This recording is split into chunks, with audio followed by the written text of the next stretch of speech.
Okay, so good day, everyone. So, this is the first episode of the DVD show. So, we're here to talk about the NBA 2020 to 2021 season preview.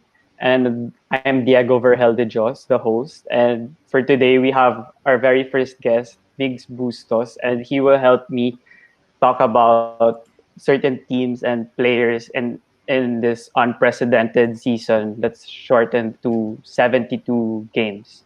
So before we start with the NBA talk, first, Migs, I just want to ask how you are and with the new baby and working from home. How's it going ever since like the last time we spoke? Hey, hi Diego. Thanks, Merry Christmas, and thanks for having me on your show. Okay naman. I guess siguro our industry has adjusted to this new normal. Where we broadcast from home. I upgraded my material, my hardware. Dati sanay lang tayo kapag mag-Skyping, internal webcam lang, di ba? So, Oh, nakabili na rin ako ng dalawang webcam for better quality. I set up my mini studio. I have a little Christmas tree here. I don't know if you can see it. Yeah, that's my yeah, Christmas that's tree. nice. That's nice. And then ring lights, etc. But then yeah, siguro I just adjusted to home my work so I can be hands on with my baby because my wife she's a flight attendant and currently she's still on leave. So everything else I've been helping working from home. So like after this show, I'm gonna go naman to my baby and maybe take care of her or anything. Pero yun, maybe what work from home did was like bring people together, closer together. We wouldn't have this show. I won't have off the record or your show, I guess, without COVID being here. But then Jego some possibilities, and we're here. And I just hope that the fans will be able to be positive enough and that to be able just to look forward to this season. Sabi mo nga, medyo unprecedented dahil 72 games, unprecedented in a way that they'll be playing in home and away games but with no fans. So that's something first off that we couldn't really remember when the last time that happened. I don't even know. And yeah, so yeah, I'll help you break it down. Yeah, thank you. Thank you for coming again. So, before we get to the teams and the players and the things on the court, I just want to ask what are your thoughts first with the whole like since before they were in a bubble in Orlando, pero now parang lahat sila they're gonna go to their home courts pero may mga protocols like they can only go to these restaurants and these certain areas during away and home games. So, what's your input? Do you think that's a good way for them to play the season or medyo kinakabahan ka na baka hindi matapos? Oo nga eh. Alam mo, mahirap eh because we're not really in the position to, judge firsthand. Pero siguro, kaya yan, ang tingin ko lang dyan, pinag-aralan na yan ng NBA. So kung pinag-aralan na yan ng NBA, kumbaga kahit pa paano na proof na nila yan. Kumbaga na, I don't know if it's COVID proof or safety proof because, if they didn't think that it was safe, they'd go back to a bubble. And um, I've been, we always talk about the bubble. We talk to athletes. We ask them how they are. And for the ones who are in the PBA, they say na para iba yung experience. You really have to have an effort for yourself para, hindi ka mabore, para to be in some sense of normalcy. Like Kip Buntaba, I was talking to him last night, and he said he brought his CPU. He brought Yeah, his whole I heard gaming that. console. He brought his Uh, whole gaming console to his room, and it felt like it was his room. And I don't know for the NBA guys, it was a couple of months, but still, I guess that had to happen because they have to be with their families. If you're going to play 72 games in a bubble, that's going to be very taxing. That's going to be very hard because pro athletes, have families to go to. Lahat sila may mga anak, lahat sila may mga newborn. So also you're fine, you're confining them into one space, but it takes a lot. It takes a toll, especially if you have a roommate, if you're always with your teammates and not seeing your family. So I guess this is good. Okay na to. Basta importante lang, wag lang maging pasaway yung mga players. I heard nga from Clarkson, because he's from Utah, he also said na parang their team got closer kasi Utah, 'di ba may mga bago silang addition, sila Conley, yung from last year, Conley, Bogdanovic. Wait, Bogdanovic wasn't in the bubble, pero Clarkson. So they said na parang they got closer together. Tapos it's so weird, like yung si Jamal Murray and si Mitchell when they played in the first round, parang they kill each other in the court. Tapos magkikita sila sa hotel kasi Oo. same hotel pa sila. So yung mga ganun, parang maninibago sila ngayon. And with Yeah, the sabi nga rin ni Kib na parang yun nga, no, finals kasi we talked to him last night and he was like, paano yung sa finals? Parang, di ba, nasa finals kayo, dapat intense. Oo, nakakapanibago kasi kalaban mo, tapos may kita mo lang sa hotel room mo. So that's not common. So, yeah. yeah, that's something interesting. Yeah. For the teams, yata there are only like 7 teams that are gonna allow fans in the stand. 7 out of 30. Tapos one of them's Toronto, but they're playing in Tampa Bay. Yeah. So yeah, that's gonna be interesting how the 7, like I don't know how the fans are gonna react. If it's gonna affect them positively or I'm going to negatively. ask you, Diego, I'm going to ask you, Yeah. what was your first video game, basketball video game that you played? The What was the first first? was before kasi my parents don't like giving me video like PS2 yung una ko pero they gave me medyo late na. So we go to this Okay. place then I just play. It's like 2K5 or 2K4 NBA Live, both 2K and NBA Live 2005 or 4. Yeah, I remember. I don't know if naabutan mo pa because before when well, of course I'm like a kuya to you, di ba? I'm kind of Yeah. older than you. So my first Yeah. console before was Sega. Oo. 1995. My first video game was NBA Live 95. So in NBA Live 95, so very generic, diba? Sega, I mean, what do you expect? It's not like 2K now. Yeah. So Sega, every time a home team scores, it's like cheering. Kapag naka-shoot yung away team, oh, yes. Oo. And you hear that sound effect. Yeah. You hear those sound in arena sounds. Like, example, kuwari Orlando, I was watching highlights. Pag nakashoot yung kalaban nila na away, oh. Pag Yeah. nakashoot sila yung Yeah. Orlando, so Yeah. it really reminded me of NBA Live 95 because that's how it was. And wala silang stands. But you have to give Oo. that natural sound.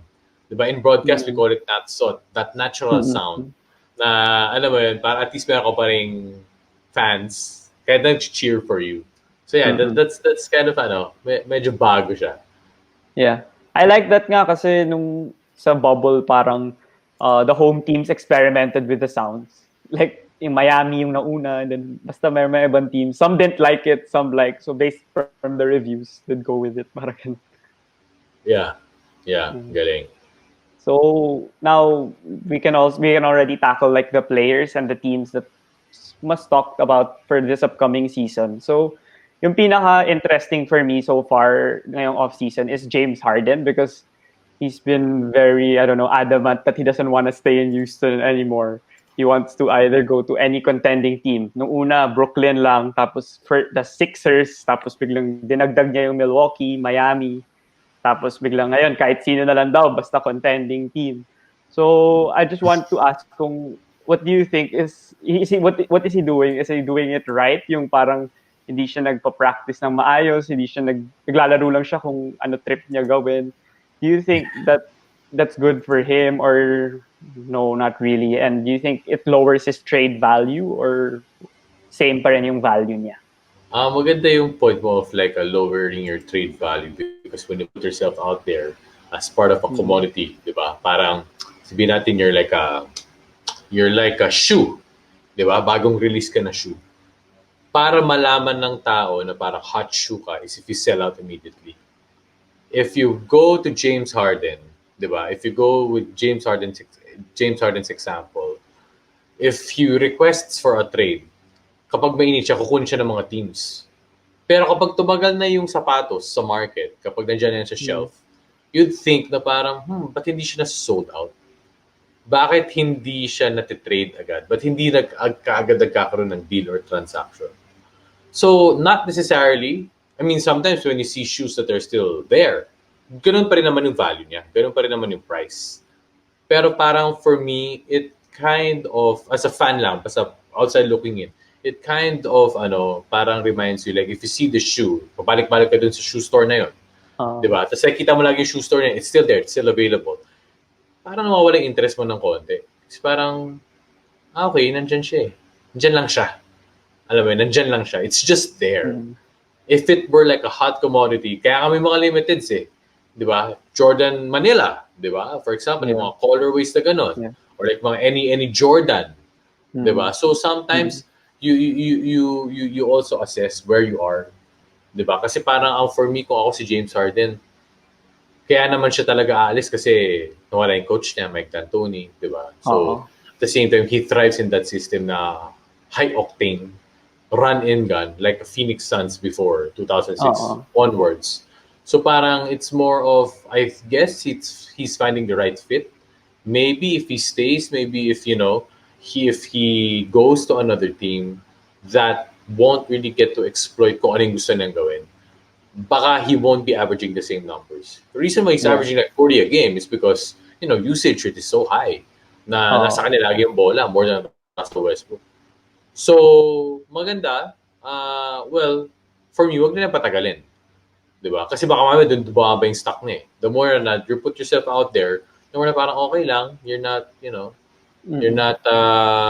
not so hot anymore. Baka yung trade stock mo or yung maging value mo, baka hindi rin lumaki. Kasi nga, wala kang masyadong, hindi naman sa walang gustong kumuha. But still, Yeah. when you look at the news now, hey, wala pang done deal eh. Marami Yeah. namang gustong interesado pero walang done deal eh. Like Miami Heat, they ended their pursuit. Diba? So, Yeah. saan ba talaga? Wala lang. For me, Mm. hindi lang ako fan. So, hindi lang ako fan ng nangyayari. So, for me, since mag-start na yung season, dapat makapili na siya ng team na hindi siya yung saling pusa. Hindi nga ako fan ng pumunta siya ng Brooklyn Nets eh. Because, dude, Kyrie Irving and Kevin Durant are there. They're gonna be the main guys. And then, you also have many guys like Dinwiddie, Caris LeVert that are up, guys Yeah. that have mid-level contracts that, want to make a name for themselves also. So for me, just go to a team that where it's okay, it's contending, and kapag kinuha ka nila doon, ikaw yung main man. So Brooklyn, makikihati pa siya eh. Di Oo. ba? So punta na Mm. siya kung he's the alpha. Yeah. Sa tingin ko naman, in terms of prediction, di ba sabi mo nga, you don't want him in Brooklyn. Ako naman, personally, I want him in Philadelphia. Whether kasama si Simmons sa trade, so pupunta si Simmons sa Houston, or kahit nandun si Simmons. Kasi feeling ko, maganda yung combination ni Embiid and ni Harden. Kasi may isa kang guard na magaling, kasi may isa kang inside presence na magaling. So parang LeBron and AD or Shaq and Kobe, D Wade and Shaq, meron kang isang guard, tapos meron kang isang big na magaling. Tapos Yeah. kung ayaw nila si Harden, okay lang kasi yung contract niya 2 years na lang, tapos may player option sa third. So hindi siya long-term commitment na si Harden na sa Sixers. So parang feeling ko Sixers should give whatever Houston wants. Kasi I think Houston, I've heard that Houston wants a proven star. Out of all the teams na pwedeng mag-offer, I think Sixers has the best kasi Simmons is the star. I mean, I don't know if Boston's gonna give Brown or Raptors are gonna give Siakam. Pero di feeling ko Sixers yung may chance. Tapos si Doc, medyo, disciplinarian siya. Like he was able to control sila Garnett before, sila Pierce. So feeling ko si Harden makokontrol din yan compared to like what Brett Brown last year and a few years back. So what do you think Actually, about actually kasi when you talk of the word control, sa professional racks, you cannot control all of the players, diba? There are I got to this is an excerpt from Bill Russell's 11 Rules to Success. yeah. Uh, si Red Auerbach, legendary coach. Hindi lang to exact words When he Mm-hmm. was coaching, you know, star players during his time, there would be separate or individual modes of communication for his players. So like let's say, sabihin na natin, third stringers or maybe second stringers, kaya nang diktahan. Ito gagawin natin, Yeah. follow Yeah. this. But when it comes to like other members of the core of the star players, depende rin sa personality yan. Mm-hmm. Depends on personality. Like, you talk to this player, you can be authoritative, but to this next player, it's not necessary that he will respond to having an authoritative approach. Yeah. And for me, it depends on how you approach James Harden. I don't think he can be in this time. I don't think he can be, the type that you will be able to control or like parang pipigilan mo. Kasi hindi eh. His game doesn't, parang hindi siya mag-flourish sa game na yun kapag pipigilan mo siya. He needs a coach that will let him do what he wants. He needs a coach that will let him be. Diba? If you want to see the same James Harden, we have to see a coach like that. Mike D'Antoni, Yeah. has enabled, diba? James Harden to be a beast, timing isolation play. But the good thing about James Harden is pumapasa siya. He gets 10, 12 Oh, assists, but he yeah. gets 45 points. Sometimes he gets 11 rebounds. So for a James Harden to be fully effective, he needs to find a coach that will enable him to be able to do what he wants. Kasi no problem with 76ers. I like that duo of Embiid and Harden. And now in the NBA, hindi mo na magagawa alone eh. I don't think in the Mm. history of basketball, no one has done it alone. Jordan couldn't do it Matagal alone. na. Yeah. LeBron couldn't do it alone. If meron man, Yeah. matagal na. But Yeah. in modern times, you can't do it alone. Takes three guys. Last year, James, LeBron, and Anthony Davis. Now it will be a Rondo. chemistry issue. Well, Playoff Rondo. Rondo, but when you say Yeah. of core, the Yeah. bubble season was the year of the dynamic duos. Yeah. Diba? 2020 was the year of dynamic duos. You had Paul George, Kawhi, Mm. LeBron and Anthony Davis, Harden and Westbrook, etc. Now it can still be Embiid and Harden if ever, but Yeah. it will really take more effort. Si Embiid may ugali rin eh. Diba? Meron. Yeah. Meron. Oh. Meron eh. Yeah. So, it will take a whole lot from them to be able to work if he goes to the 76ers. Yeah. Do you have if you have like a random prediction on where he'll go? Do you think, or in addition to that, do you think to where he'll eventually go? Do you think instant championship contender na yung team na yun, kahit anong team? No, I don't believe so. Ah. Ako ko, I'm a traditional fan eh. Hindi nga Mm. ako fan ng mga ano eh. To be honest, opinion ko lang hindi nga ako fan Yeah. ng mga one and done eh. Actually, sabi Oh. mong 2+1, long-term Oh. contract na yun sa mga panahon Ah. na to. Di ba? Oh. You get a lot of players who will sign for 1 year, get this, sign for Yeah. 2 years, and then go, lipat na naman. So parang ang gulo na. Di ba? So what happened to the whole sticking it out? What happened to the whole it has evolved. It has changed, di ba? Ganun talaga. If you don't win one, you go here, lipat ka ulit dito. Ewan ko kung sino nagsimula niyan. I mean, basketball fans will just opinion na lang nila on who started, but not hating on that. But Yeah. then, it's not an automatic championship because everybody else is vying for it. Everybody's just nagpapalakas. So I also don't believe in the one man show. Jordan, yeah, like I said, Jordan couldn't do it. LeBron James couldn't do it, diba? So, but they need to have a good team. Yun na lang. That's what I will say. Depending on the team where he goes, the team needs to be good. The team needs to have the pieces. The team needs to be have good chemistry for them to win a championship. So since we're talking about Houston na and Harden's in the Western Conference, we can tackle also the defending champions since the Lakers, they had a lot of moves this offseason. They signed Harrell, they signed Schroeder, they signed KCP to a 3-year deal again. Then they signed Mark Gasol. And what do you think is the outlook of the Lakers? They lost Rondo, which I said kanina, I feel na laki nung ginawa niya nung playoffs kahit sa regular season, binabash pa siya ng Laker fans mismo. And then si Howard, nawala din siya yung bumabantay kay Jokic nung West Finals. So, sa tingin mo yung outlook ng Lakers, sila pa rin ba yung pinakamalakas na team in your opinion in the upcoming season, or do you have a team in mind that can, not make them win the championship na for this Actually, mas 2021? sila ang pinakamalakas for me sa West. If I'd have to choose between the Lakers and the Clippers, it will be the Lakers. Mas malakas nga sila this year for me Dahil, of course, LeBron, Anthony Davis, Kyle Kuzma, he needs to have a bigger role. He needs to be that third guy for me. I'm a fan of Alex Caruso.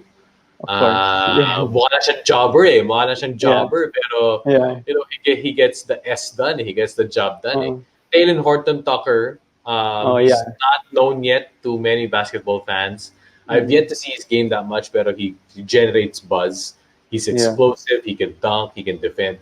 Marc Gasol. Actually, doon ako nagulat. Parang, wow, Marc Gasol. Marc Gasol Mm, is still in his, mas matigas siya kay kay Pau, di ba? So Marc Gasol is like the oo. banger. He's like the passing big, and he's like his IQ's there. And Marc Gasol can, he can defend. He can defend those big guys like sila Jokic. If Porzingis comes back, if Nurkic is Gobert. there, Gobert, Yeah. sino pa ba mga bigs? Kung Nurkic si sa Giannis, Portland. Nurkic sa Portland, Yeah. si Giannis, kung si Giannis Giannis. Yeah. pumoste, Schroeder Yeah. and Harrell. Wow, Yeah. that's like a good addition because Yeah. when you talk of Dennis Schroeder, actually ngayon lang naman natin nakita si Rajon Rondo na medyo nag-jump shot. Pero Oo. yung presence for me, defensive presence, Dennis Schroeder, Montrezl Harrell can play the 3, 4, and 5. Diba? 3, 4, and 5. Mm. So that's a Yeah. good 6'7" addition. siya eh. Kaya. Oh, Yeah. so I'm Yeah. actually surprised that medyo pinakawalan siya ng Clippers. Wesley Matthews, if you need Yeah. 3-point shot. Markieff Morris, enforcer, pampagulo lang, pero mainis ka kay Markieff Morris. Oo. For sure. Di ba? So, Oo. I'll be interesting on how Costas Antetokounmpo will play. Yeah. I don't know if he will get more minutes in this stack lineup, but it will be interesting on how his role will be. Baka magiging siya magic bunot, mga ganon. Mm. Yeah. So, I really like also your points on the Lakers. Kasi yung mga na-notice ko din when I watched them, I watched 2 of their preseason games. Parang yung spacing nila mas maganda pag nandun si Gasol. Kasi when they had McGee and they had Dwight, those guys don't shoot outside and they can't even make free throws well also. So, feeling ko, nandun si Gasol, meron silang outside threat. So, kahit mabagal siya hindi mo naman siya pwedeng iiwan eh. Tapos si Gasol, The reason why is like, if you have a threat outside for shooting big man. Sabi ni Yang Giao yan sa Gilas Pilipinas game. Sa game ngayon, kailangan agile big man ka na. Hindi ka na pwedeng traditional back to the post big man. So if you're a big man who's a threat outside, so it's natural for your guard to close out on you. Rather than if you're not a threat, they'll just slide down. Yeah. Diba? So it gives more space if you're a threat because, kita yung space sa gitna. But if you're sliding down, if you're sagging down, then they will just clog the paint. They know you're not a threat.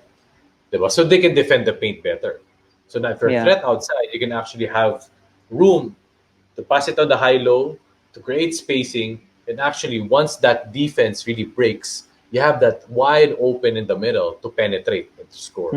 So malaking bagay yung Marc Gasol actually for that, for his position. Yeah. Tapos si Mark, he's also a really good passer. So yung role ni Jokic, pag nanonotice mo sa games ng Denver or si Bogut dati sa Warriors, yung magagaling yung sa may elbow, tapos magkakat si LeBron or Kuzma. Feeling ko si Kuzma gagaling dahil pag nagkakat siya, hahanap kagad siya ni Gasol. Si Gasol kahit anong paso na gagawa eh. Tapos sa spacing, I agree. Kasi si Schroeder din, kala ko dati, he was not a good shooter. Pero when I saw the stat that he was a 40% three-point shooter on catch and shoot, sabi ko, perfect kay LeBron yun. Kasi si KCP, naging effective catch and shoot player lang. Tapos si Schroeder, pa ngayon, I think, kahit sinabi niya dati na gusto niya siya yung starting point guard, feeling ko si LeBron pa rin yung primary ball handler. Si Schroeder, he'll get open threes a lot. Kasi sabi mo nga, yung mga bigs, like Morris shoots threes, Davis shoots threes, Gasol shoots threes. Si Harrell na lang di nag-shoot ngayon. So, feeling ko mas mahirap pa sila bantayan. And I don't see a good threat to beat them in the West also. And let's face it, LeBron is a point guard. Yeah. LeBron is a point guard of the Lakers. Kahit naman siya magpunta eh. Kahit nung Cleveland pa siya nung bata-bata siya eh. Di ba? Like Detroit series, in Miami, di ba? And in the, when Kyrie was out, siya naman dinadala ng bola eh. Kaya when you, I mean, for me, na-notice ko lang as ewan ko, ako lang to. Tawag mo dito. Ever since I played maybe NBA 2K, ano ba, 2020? Siguro mga 2K17. 2021, sorry, 2021. Yeah. So siguro mga 2K16, 2K17, 2K18, kapag inbound ng bola, pare nakashoot Oo. ka, Diego, Yeah, o oo. kalaban kita, I'm Lakers, Oo. di ba? Yeah. Diego, nakashoot ka, you're Miami, whatever. Mm. And then, nakashoot ka, ang inbound, kuwari, ang mag-inbound yung big man. Ang Mm. automatic na nasa circle, it's not a point guard. It's the Yeah. star player. Oo, ganun pa rin ngayon. Right? Right? Yeah. That's the reason why, for me. That's the Yeah. reason why, for me. Because of Yeah. LeBron. Before, when he was just Yeah. taking the ball, he's playing point forward, point center. No matter what it is, no matter what situation it is, especially in crunch time, you will pass the ball to the circle. Kung sino Mm. man yung papasahan mo, is the star player. Yeah. So it's not just LeBron. It can be KD. It can be Paul George. It can be Giannis. Russell Westbrook or Mm. Giannis. Mm. Diba? So for me, kaya yun nag-evolve dun sa 2K. Ewan ko kung yun yung rason talaga. Is dahil kay LeBron. Diba? Kasi si LeBron, ganun siya in-game eh. And eventually, other star players did the same. But before, it was always the point guard. Kaya nga nawawala na rin yung traditional point guard eh. Kasi lahat ng point guard ngayon, points guard eh. Wala Si na yung mga Luka. typical Harden. diba? Sila Luka. Yeah. Diba? Sino ba mga point guard? Yeah. What's that Harden. point guard? Tamo, Kyrie's not really a point guard. diba? Ang dami ngayon points guard. But before, Yeah. nawala yung traditional point guard na Jason Kidd, Steve Yeah. Nash, Tony Parker. Yeah. It's because all these point guards have evolved into something that they have to be more of an offensive threat. And the ones that are doing the playmaking are the star players. Not all the time. But did you observe that? Diba? So parang, o nga no, as much as we're seeing the evolution of the big man, ang hindi masyado nakikita, wala na rin masyado yung traditional point guards. Wala na silang masyadong value to the team. Yeah.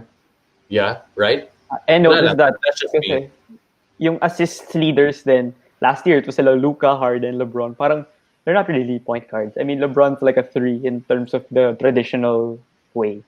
So, tama yung point mo dun. Tsaka yeah, si Schroeder, hindi ko lang ba't sinabi niya na gusto niya maging starting point guard. Eh, parang obvious naman na si LeBron kahit anong mangyari. So, parang pwede siyang starter, depende sa matchups. Pero wala lang. Pero I don't think it will affect the Lakers. Parang, he just said that to, I don't know, gain some, parang may mapag-usapan din. Pero feeling ko, good naman sila, good chemistry sila kahit si Kuzma din. I hear the Laker fans, they always say, why do they still have Kuzma? He just signed an extension nga 3 years, parang $14 million each per year. So So parang, you want to have a committed. future. You want to have a future. Diba? You Yeah. want to have a building block. Diba? Kasi if hindi ka magiging long-term team kung wala kang building block. Diba? What was that team? Like the Celtics in 2008. Diba? That was not necessarily... Well, that's your team. Yeah. But you gotta admit, to 2008, they were kind of mature already. Diba? They gave away everything. They gave away everything to get Garnett and Ray Allen. Wala na nga natira eh. And then, I don't know if you remember, I remember that moment when they traded away. Sino bang point guard nila nun? Yung Celtics. I don't know. Sila Sebastian Telfair yung tinrade nila sa Minnesota. I don't know if siya starter. I just remember him. Tapos, they traded sila Jeff Green. Ganun. Kasi they traded si Allen na trade nung NBA draft of that 2000 bago sila mag-champion. Tapos si Garnett, basically the whole team, binigay nila sa Minnesota. Correct. Garnett. And then Tapos yung who was bench left? nila, Lolo na. Parang sila. Cassell, ganun.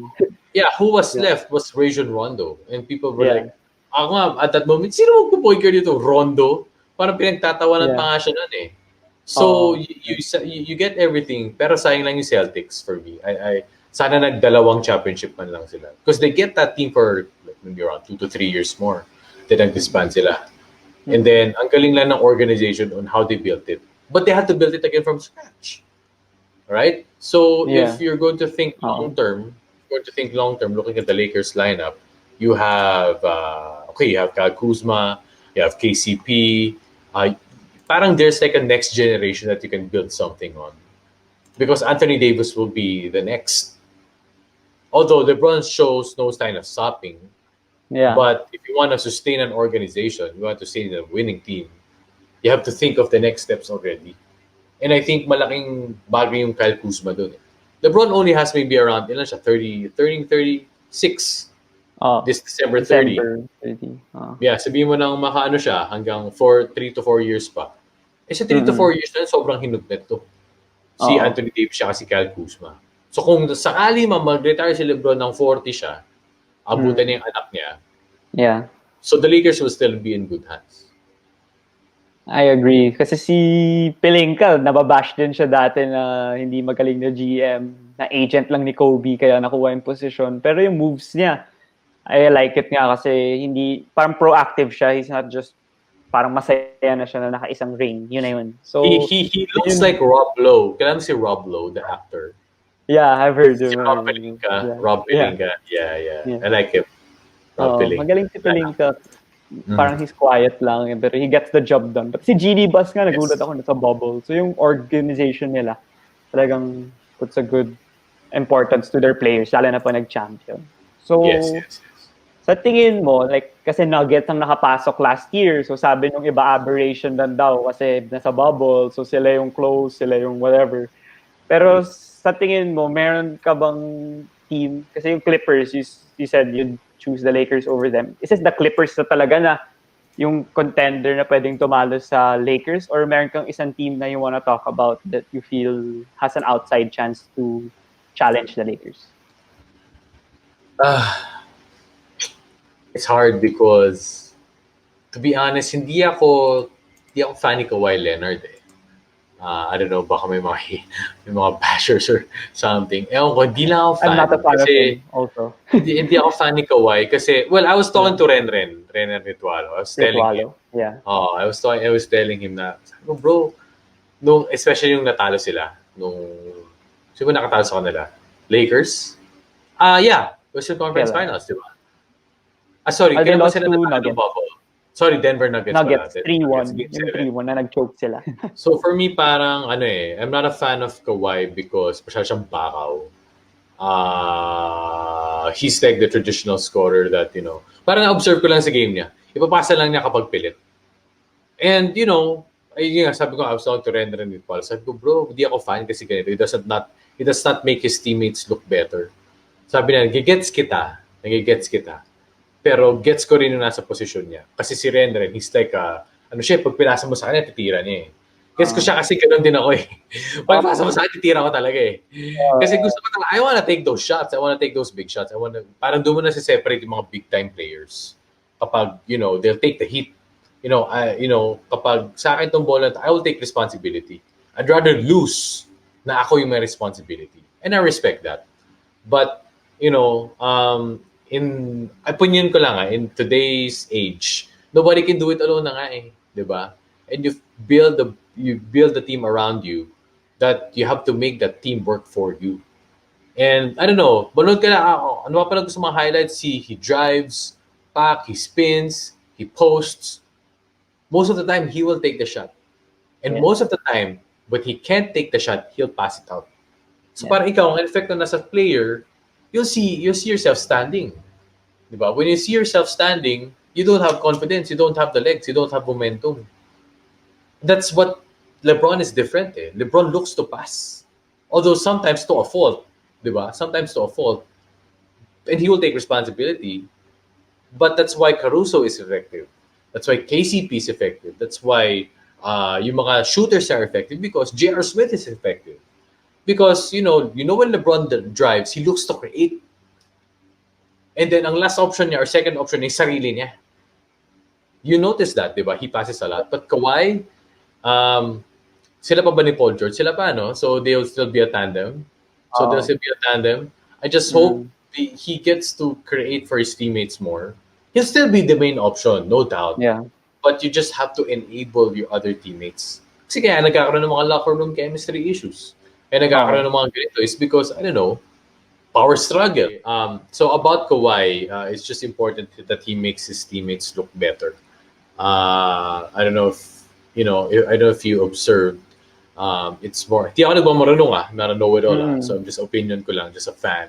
Is he has the ball too much, and he always stops to score. That's good, but he'll only pass when alanganin na siya. Yes. And the effect of that on the team is like if you're a shooter or if you're a second or third option, you just stand. And when you're just standing, you won't have any momentum. And that's the difference between him and LeBron. LeBron looks to create, 'di ba? Kung ikaw yung shooter na, ikaw si KCP, ikaw si Kuzma, ready ka eh. Mm. Yeah. Kasi kung mag-create siya, if malibre, tataktakin niya. But his first option is to always look something, drive the defense, pack, kick it out, make something happen. So, for me, for the Clippers to be successful, they have to work better as a team, as a unit. I mean, that's very basic in every basketball team. Kahit Yes. midgets pa yan, or Uh, juniors yan, or seniors, or professional team, you uh, have to be a unit. uh, And for me, if they can prove that they are a unit, they can be contenders. yeah, I agree with that point. Lalo na si Kawhi nung nag-champion sa Raptors. Feeling ko si Lowry nga yung leader nila dun eh. Or Lowry or Gasol or Green. Kasi sila parang talagang ini-embed nila yung pagiging team player. Eh si Kawhi nga, tama ka nga. Siya yung best player on the team, pero he never siya yung leader. Which results now sa Clippers na wala silang parang Lowry and wala silang floor general. So pag nagkakonting gulo lang, hindi na nila alam paano i-solve yung gulo. Yeah, Tapos hanggang umalis na si Harrell, umalis na si Jamichael Green, umalis na si Shamet. Medyo ngayon, that's wala true. pa rin silang floor general. So feeling ko din yung Clippers, they're not actually a team that will contend with the Lakers. What do you think? That's true. Yeah. Sorry, what was that? What was the question? Who do you think can? Who do you think then can contend with the Content. Lakers? Is it still Denver, or do you have a outside team that you feel strong about? Ah, ewan ko. So far, maybe 1 and 2 in Denver. I like Jamal Murray. I just don't like his number. Maybe there's a reason why for his number.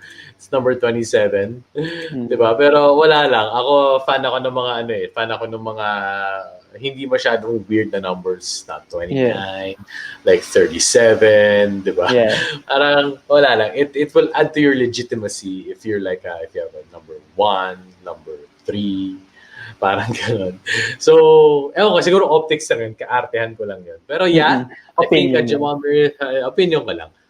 He Yeah, has proven that he can score in big games, but not there yet.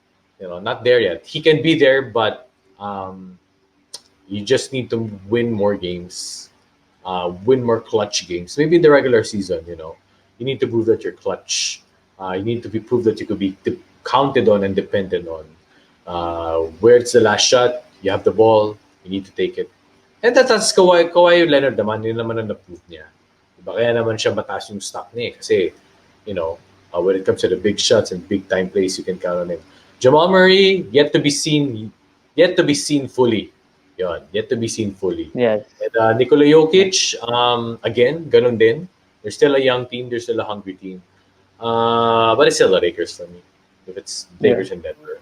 For what you said about Denver, I agree with it because I like Murray and Jokic also. They're, sabi mo nga, year of dynamic duos na ngayon. So yeah, tama, dynamic duo sila na may maaasahan talaga, lalo na hanggang playoffs. But then nawala si Jeremy Grant, and nawala si Plumlee, which are two of their good defenders. So feeling ko yung defense nila mas pababa pa. So I need to see them play first before I have like an assessment on how far I think they'll go. Sa offense, wala silang problema kasi and then babalik pa si Barton, he wasn't in the bubble. And then si Porter, breakout candidate. Do you think Porter's a breakout candidate also? So I think Denver has a good chance. Pero ako, feeling ko Portland yung may good chance to mess with the Lakers' chances this year. Kasi Mm-hmm. they added Derek Jones Jr. and they added Cantor. Cantor was a good piece in their last Western Conference Finals run 2 years ago, I think 2019. Mm-hmm. And yung He's biggest back. addition for me, for them, yeah, is Robert Covington because he's a 3-and-D player. I know people overrate his three-point shooting, but then he has a good three-point shooting, above average. And, yung mga teams na malalakas na makakalaban nila sa West is Clippers with Kawhi and George, LeBron, AD. And Covington can guard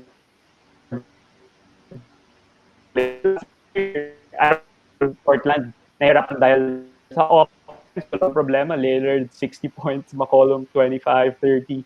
Pero sa defense, the opponent scores 130 also. So now si Covington and then si Nurkic 100% na. Feeling ko that has a good chance of beating the Lakers. What do you think?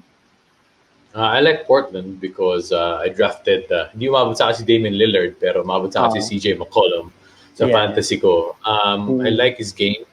yeah. Bradley Beal and CJ McCollum are very, pag ipag-compare mo sila, they're similar, very similar, but not really identical. I believe Damian Lillard and CJ McCollum are great pieces. They're a great duo to mold and to develop. Sa lahat ng mga dynamic duo, yun yung isa sa mga gusto ko kasi they're the ones who were there by circumstance. Eh. Diba? They were there to begin with. It's not formed. Um, they were there kumbaga, inano nila eh. Dinevelop nila sa isa't isa. Kumbaga, lumaki sila together. And for me, maganda mga pieces important as you mentioned, Covington, as you mentioned, Cantor. Sino ba ang tingnan natin. Derek Portland Jones from Heat. Blazers roster. Yeah. Meron Melo, akong, TV time. yeah. Melo's Yeah. like my player Yeah. in fantasy. Oh, you got I Reason got why him also. parang I got him. So parang nung sabi nga ng mga friends ko, parang, Yeah. uy, Melo. Parang alam mo, yun, may interest. Di ba? Because of his good showing. I mean, if it were other years back, I Yeah. would get Melo. He'd be a free agent, di ba, sa fantasy. Uh, Pero ganda nun. If Carmelo is effective in his role, ito nga role player na nga si Carmelo, di ba? Pero if very effective role player. And he can still make the big shots. So they can be Yeah. like their own big three. I don't know if they'll make the 8th spot. Maybe if they'll go up, maybe a couple of spots, maybe around 6th or 5th. But Portland has always been there. Before the 8th spot naman last year, consistent sila sa 4 eh. 4 and 5 eh. Yeah. Diba? Yeah. Under the radar lang sila na 4 and 5. Parang lakas pala nito. Tapos yung mas mga sikat na teams na just making it to the 7th, to the 8th, you wouldn't think that Portland is there at the 4th. Breaks up the game lang pagdating sa playoffs.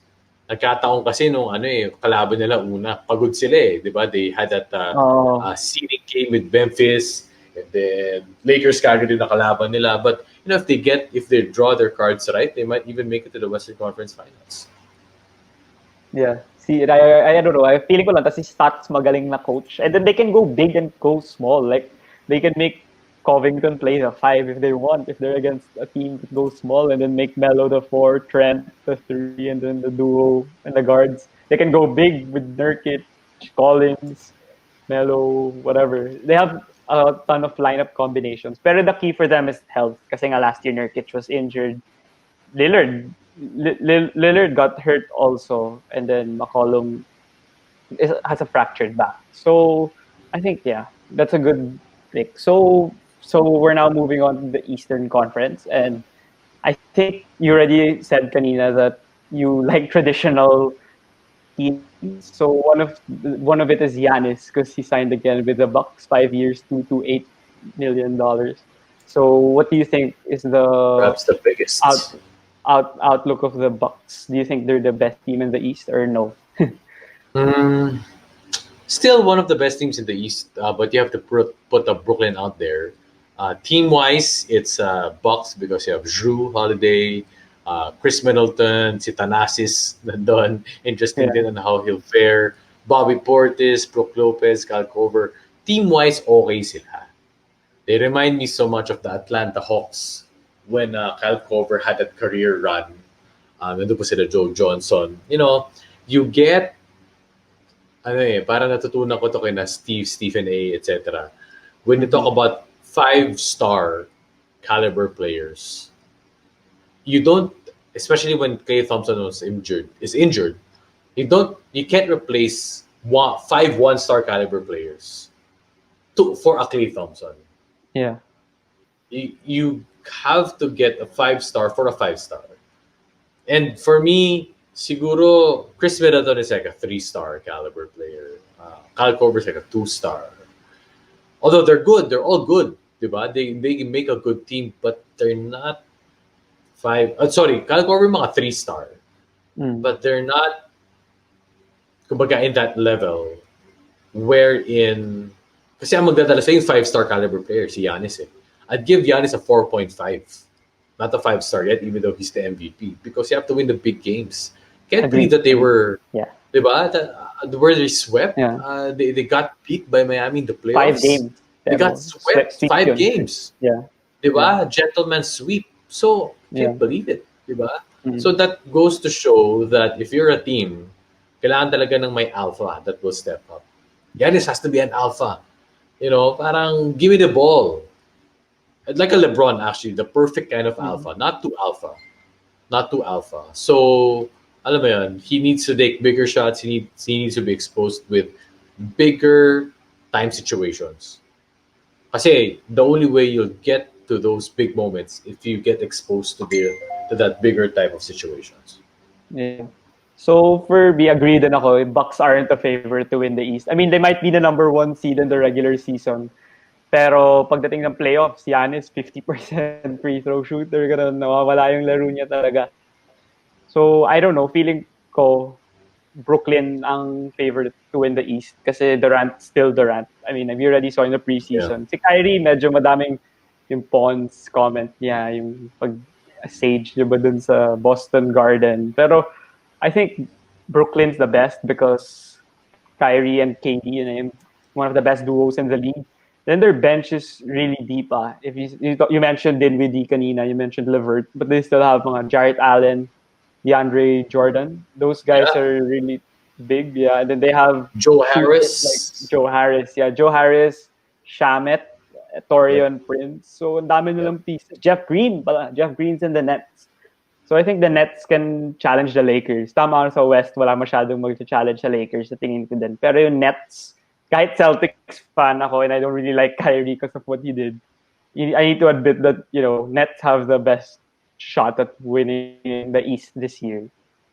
Gusto ko si Landry Shamet kasi he just does his role and he's so effective in Uh, his role. Di ba nung first year niya sa Clippers, hit those big shots, parang who's this guy? Landry Shamet for 3, di ba? Yung mga yeah. big moments na yun. So parang I like this game because siya eh. Siya yung tipong, yan yung pwede kang maging authoritative. Yan yung mga tipong, alam mo, sige, gawin mo to, gawin mo yan. He'll do it. Yeah. Diba? If you tell him to defend, he'll defend. If you give him the ball, he'll be ready. So those are the intangible guys that you need. You don't need five-star caliber players.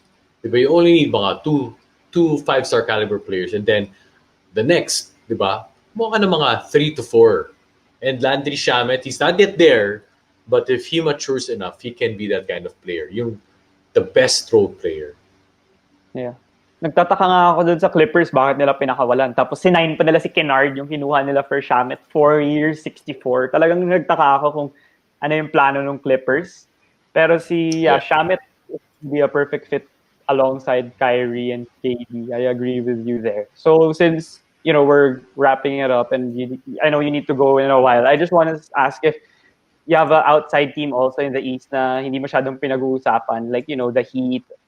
Do you think they can repeat, or any other team na sa tingin mong pwedeng maging contender kahit hindi masyadong sikat or pinag-uusapan sa sports shows ngayon? Okay, that's a good one. Yeah. Because when you talk about the East, you always talk about now Milwaukee. Then we just talked about who's this? Brooklyn. Yeah.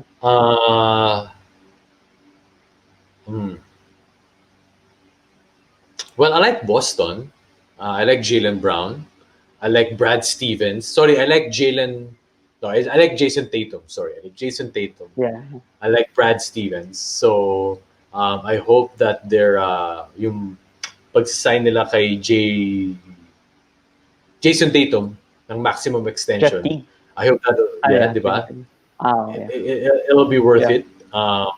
I like Russ, so I like the Wizards. So I hope they can also make it. Si Russ sa Westbrook kahit erratic. Pero gusto ko yung game na for some reason. Kahit bakaw siya. Ako, does that contradict? Pero siguro, in a way, kahit ball heavy si Russell Westbrook, siya eh. Siguro, kaya mo gusto yung game na kasi he entertains eh. He's explosive, he's dynamic, he's a character. So, that's why you kind of want to root for him because he has this personality. I like to see how the Hornets will fare because of Yeah. how the Hornets will fare because of LaMelo. And I got to talk to some Boston fans that they didn't really like on how Gordon Hayward played this time there when he was healthy, Same. and parang they felt like he didn't give it his all. So Yeah. now that he's like the marquee guy for a smaller market team, let's see if he can give some buzz to the Hornets. So, yeah, I agree with you also with the Wizards. Kasi feeling, kala ko rin, kasi lahat ng tao, Atlanta sinasabi na scary. Pero ako, I'm not really, believe sa Hawks this year. Kasi feeling Pero ko, malakas yung Atlanta, ah. Malakas yung uh, Atlanta. Grabe yung depth chart nila, ah. yeah, Di feeling ko ba? lang magkakagulo kasi they signed veterans. So, Bogdan, Danilo, Gallinari. And then, ang lalaki, 3 years, 4 years. Eh sila Collins, si Trae Young, naka-rookie deal. So, paano pag nag-veteran deal na sila? So, magkakagulo sila sa cap. Kasi hindi naman sila big market team. And then they have Capella, who hasn't even played a game. And then they have the young boys na yung may potential si Reddish, si Reddish. Werther, Hunter. Ang dami nilang players. Okongwu. So, yeah, Kongu. Yung coach yung nahihirapan. I mean, I'm not saying naman that they'll lose na, pero I'm just not a fan. I'm more a fan of the Wizards, the one you're saying. Kasi dynamic duo din si Westbrook and Beal. Parang si Beal, perfect second option siya. He curls off the screens, elbow jumpers, drive pag nagpapahinga si Westbrook. Kasi I heard Westbrook's gonna rest on back-to-backs. Kasi yung legs niya, yung knees niya, injury prone na talaga. So I Yeah. feel na si Beal can take a leap. Tapos si Westbrook, you said nga buakaw, but then he was high in assists. So feeling ko, yung wings ng Wizards, I don't know if you know them much, si Denny Avidia, yung from Israel, magaling. Si Rui, even he's injured, Rui Hachimura, he can also flourish with Westbrook. And then, pero ang favorite ko na teammate ni Westbrook ngayon si Davis Bertans. I know he got paid, some said overpaid. Pero I think he'll get a lot of open threes now with Westbrook. Kasi si Westbrook, arangkada lang yun, dire-diretso. Pero pag si Bertans sa corner, mag nakita niya yun, kick out. Parang Duncan Robinson lang. Ganun. What do you Yeah. think? Good. Yeah. Well, yeah, Davis Bertans, he's like part of the core. I don't know his game that much. Mm-hmm. He reminds me of this guy because he's Latvian also. He reminds me of, I don't know if you watched Brooklyn Nine-Nine, yung tatay ni Oh, Nikolaj. yeah. I watched that. It kind of looks Yeah. like him also. It kind of Yeah. looks like him. Yeah. So, wala lang. Davis Bertans, I don't know him that much, but Mm. if they signed him for a good deal, then I guess he's worth something. 15 points a game, close to five Yeah. rebounds. But Yeah. I don't know. Maybe he's good, but I'm just rooting for Russell Westbrook. Actually, yeah, Rui Hachimura, of course, Asia represent. Yeah. He's Diba? injured lang eh. He won't play daw the first 3 weeks of the season. Sayang nga. Pero I think makaka-step up naman. Troy Brown Jr. is a good wing shooter and a defender also. So Wizards are good to watch. Scott Brooks is a good coach also. He was the coach of OKC with the KD. So yeah, I think that's already a good indication of what's gonna happen in the East also. Because even if we didn't touch on the Heat, we know what we're gonna get from the Heat naman. We already thought that Harden, he was rumored to go to the Heat. But then, so for the last part, I just wanna ask for certain predictions from you. I mean, we might end up getting these all wrong, but what's your prediction on the conference finals for both conferences? Any prediction? Milwaukee and Brooklyn, LA and LA. Still. Okay. So for LA, me, LA. the East is gonna be Brooklyn, Miami. Feeling ko lang Brooklyn, Miami because I'm a fan of Spo. I think he's also the best coach in the league. He kind of proved it last year. Pero yeah, Miami nga, parang there was a segment in First Take, they're like, is Miami parang not getting the respect they deserve? Kasi parang sa lahat ng shows, di sila masyadong pinag-uusapan din. You Pero know I why? feel they Because deserve it. they're not a regular season team. Yeah, they're not. They're not like Milwaukee. Baliktad naman, Milwaukee is a regular season team. That's Yeah. why they were number 1 and number 2. So Yeah. ang Miami, nag-tie sila with Indiana with the 4th spot. I don't know, 44-28 yata, if I'm not Yeah, mistaken. something like that. Something like that. They're a playoff team. Yeah. It just depends on... we're talking about the regular season. We're not talking about the playoffs. Yeah. So it's not necessarily disrespect to Miami, but it's Yeah. more of like you're just not counting them to be the top teams in the East. Hindi naman sinasabing playoff teams eh. Pag sabi mo top teams, top 1, 2, 3. there's still 5 slots left. Diba? So, they can go 4, 5, 6. But, luck of the draw, yung mga tinalo nila eh. Diba? Tinalo ng Oo. Indiana, sweep nila yung Yeah. Indiana. Tinalo nila yung Celtics, gentleman's sweep 6. or Pero sweep. chamba lang yung Boston din. I mean, yung Oh, isang game. diba?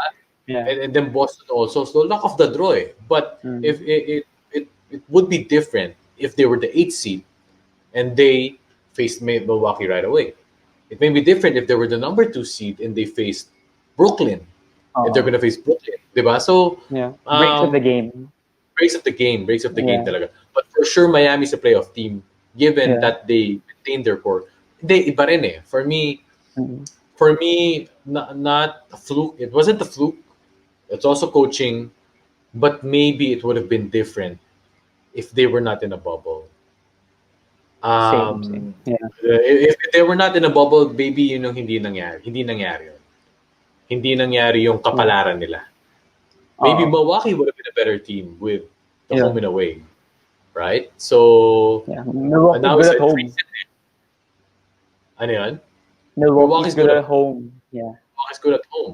They're good at home. They're the number Yeah. one seed, so they have more games at Yeah. home, so they'll win a better winning percentage. But they're in a bubble. It's a play every other day, diba? So I don't know. So that's just me. Yeah. That's fine. I mean, Miami used to be the underdog, but then they show naman that they're proven talaga when the games count. So West for me, I'm sticking with the Portland versus Lakers. But then I wanted Golden State sana versus Lakers, to be honest. But after the Clay injury, I don't think the Warriors are gonna make it that far. So I think Portland. I mean, I'm just going bold predictions here. So Portland Lakers. Pero for finals naman, ano yung sa tingin mong matchup? And sino tingin mo yung finals MVP for this upcoming season? No, too early to tell, but it would be entertaining kung entertaining for me kung Lakers and Nets. Lakers and Same. Brooklyn. That's my Diba? prediction Lakers and also. Brooklyn. Yeah. Kasi it's like storylines eh. Yeah. AD, LeBron, KD, and Kyrie. LeBron Yeah. versus Kyrie, LeBron versus Durant. So parang magandang storylines. And I think it's possible, given that they can be able to beat Milwaukee on paper. Depends on their cohesiveness. Yeah. But yeah, I think so. As long as LeBron's there for me, they'll make the finals. Finals MVP, LeBron. Mm, I think this time around, Anthony Davis will be given a bigger role. So it's not necessarily that LeBron will take a step back, but Anthony Davis will take a step forward. Diba? Yes, I He's had agree. some bad he's Yeah. had some bad games, but I guess that experience he'll learn na parang to take control more. So if he remains consistent, I think he'll be Finals MVP. Yeah, I agree. I think Lakers are gonna win 6 or 7 games maybe against Brooklyn if Durant's healthy.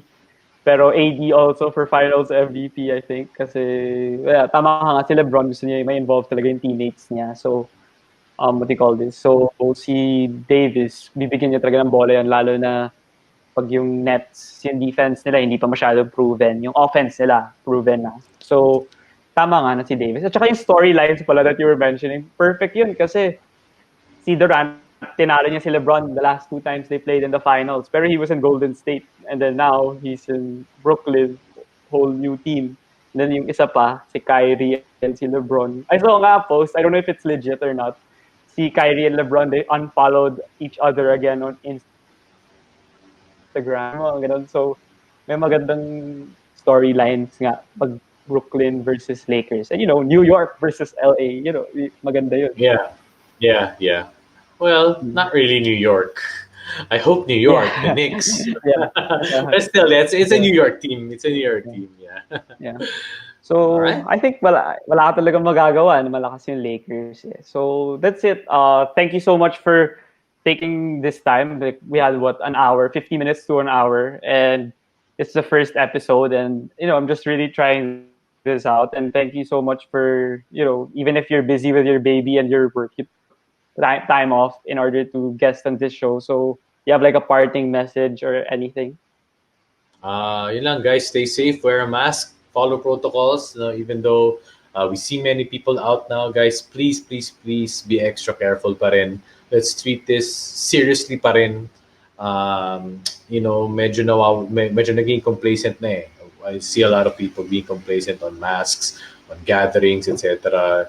Kayo na pong bahala, kayo na pong makakapag-decide, and let's just be responsible for ourselves and for our family, and especially for the basketball fans. Yes, the NBA is back, and ito na naman, unlike the basketball world, just, kumbaga, congregating to talk about the NBA. It feels like at home, it feels at home. Yeah.